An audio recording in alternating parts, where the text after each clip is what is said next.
Aloha, ladies and gentlemen. Welcome. My name is SprinkleBeard. I will be your host for today.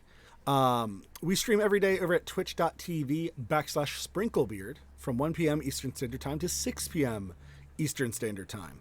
Today's video, we are going to be reviewing the Dark Elves, and we are going to be reviewing the Force Dark Elves. And just like the Magic Dark Elves, apparently there is only two. And then ironically enough, even more, there's only three of the Spirit. So let's get into this. Please, guys, understand in these review channels that in these review videos that I do, the numbers that I use are made up numbers that I have made up that make sense to me.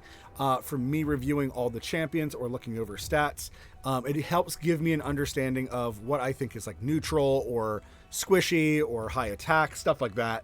So if you're looking for where I'm getting these numbers from, they are personally made up numbers. I will try to explain everything that I can. Sometimes I get caught up because I'm always talking about raid, and I do not always do the best job of explaining every detail. So if you don't see it immediately and you're curious what that is, put it down in the comment section below and I will definitely get back to you. Or worst case, I can remake the video. Without further ado, let's get into it. Here we have Mystic Hand. He's featured in the commercials. I like the body paint he has, but then it matches his outfit, so I don't know if it is body paint, and if I'm not sure what it's supposed to be. If it's supposed to be like a really tight shirt / dress on him. No matter. Let's get into the details of it. He is a force support champion. HP I would like to see around 16,000, so he's above there, so that is good. Because he's support, I would either like to see higher defense or higher speed. Higher meaning 1,200 defense and 1,000 attack. He does not have the 1,200 here. He does not have the 1,000 attack, so he's a little slow on both of those. Speed-wise, he's also very slow. I don't know why I called those slow. He's a little low on those.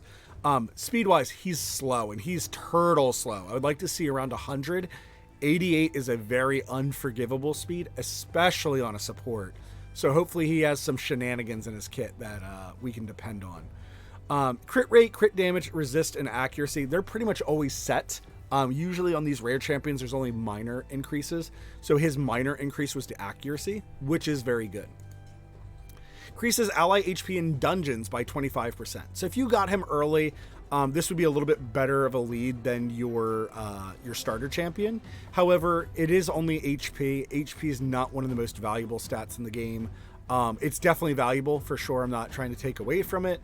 But a lot of times speed and accuracy play a much bigger part on decision making in this game. Heals the ally with the lowest HP by 25%, and then equalizes the HP levels of all allies. So how equalizing in this game works is first you'll heal the lowest character on your team. So let's say you have a party of 4. We're not going to name names, but he heals one character with the lowest HP. It will then take the average of all the characters, so it like kind of adds their health to like one collective pool and then divvies it out equally. So if one of your characters is at 100% and after healing your character with the lowest he's at 50, the average between those two would be 75. So it kind of averages out the percentage and then will equalize the health in that regard. This skill can be amazing when you have certain champions like HP champions on your team who would have a massive health pool, or even if they took damage, right, their HP would be enormous, or their percentage of HP would still be quite high. And then it's good to pair them with champions that are squishier, because if the squishier champions take this damage and if they don't die, when you equalize the HP, the lower HP champion jumps way up, and it can be very frustrating. It's more frustrating on bots. I haven't really seen a good Mystic Hand in like the arena or anything. Let's move on. Attacks one enemy, steals 2 random buffs from the target. This skill is amazing. The only thing I don't like about it, I would have loved to see a cooldown reduction on it, but that's perfectly fine. A guaranteed stealing of 2 buffs. Now, it's a 100% chance to happen, and the reason we say it that way is that as long as your accuracy is high enough and their resist is low enough, it means you will do it. Understand certain bosses and stuff will resist that, or you might in the arena, you might not steal buffs when you're trying to. But it's great that he has 2 abilities that are kind of reactive, and because of his slow speed, it's fine that he's reactive. Understand though that, you know, champions could die before he gets off the heal, or other enemies could attack with their buffs before he gets to steal them. So there's kind of hit and miss. Where the skill can be great proactively is if you attack somebody like Skullcrown, and when Skullcrown gets down below 20% health, she instantly activates a cannot die, an unkillable buff that goes above her head. You then could go over and steal that buff from her, and you'd probably kill her with this skill. Attacks one enemy, has a 30% chance of placing a block buffs debuff for 2 turns. This buff is really good in the game. It's not something you see all the time. So certain champions like Norog, a legendary skinwalker, they have it, and when you get hit by it, it feels super impactful. Ugo is probably the best support with a block buffs on her skill. And yeah, it can be very frustrating not being able to buff your champions.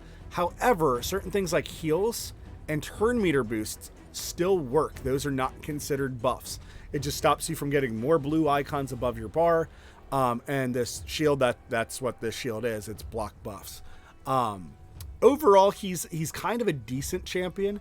If you were to pull him early, where he could be amazing is in the magic keep for farming blue potions, because of just this ability to steal 2 random buffs, and then his ability to equalize HP. You might be able to save some people that way. Overall, though, because his speed is so low and his bulk is not, he's not bad on bulk. He's not bad on bulk. He's just a little bit lower than what we would like for a support. But that does matter when you get higher up in the game. So not a terrible champion. Definitely has usefulness. Does have a heal for your earlier players, and does have a steal steal buffs, which is amazing. I actually prefer the steal buff over just removing them. So good champion overall. Next, Steel Bower, who is actually one of my favorite designs. Like, I think she looks great and looks combat oriented without being like overly sexualized. Obviously, have a little bit under boob for fan service, but it is what it is. Let's look at her stats as a force attacker. So, HP is quite low. It's at 12,700, so lower than that 16,000 that I would like. Attack is in a good place at 1365. That's pretty high still for amongst most of the rares. It's not incredible, but it's definitely up there. Defense is low at 815. It's lower than 1,000 where we would want. Speed is in a good place. It's right on the average. And then she gets extra crit damage. Aura increases ally attack in faction crypts by 17%. Now, faction crypts is kind of endgame content, so you're probably not going to be using that attack percentage. However, if you got her early enough, yes, you would use her as your lead in the faction crypts. And especially if you started off with Kyle, you'd probably use this aura for like the first half of faction crypts, and then switch to Kyle for the second half, depending on, you know, if you feel like you're doing enough damage or if you need more bulk. Attacks all enemy. Damage increases according to enemy max HP. So this skill is super amazing, especially in things like Spider. The bigger your target's HP pool is, the more damage this will do. Admittedly, I don't ever see this character like referenced or talked about. So compared to the other 2 champions that have a similar skill of this, that would be Royal Guard and Coldheart. Coldheart will be reviewed in 2 more videos. He's in the Dark Elves as well. But the fact that she attacks all enemies, she would be amazing if you got her early, especially as a Force champion.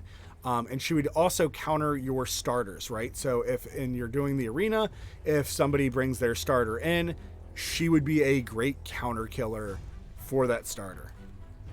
Attacks one enemy 2 times, heals this champion by 50% of the damage inflicted on each critical hit. Because she's an attack champion, you absolutely want to build crit on her.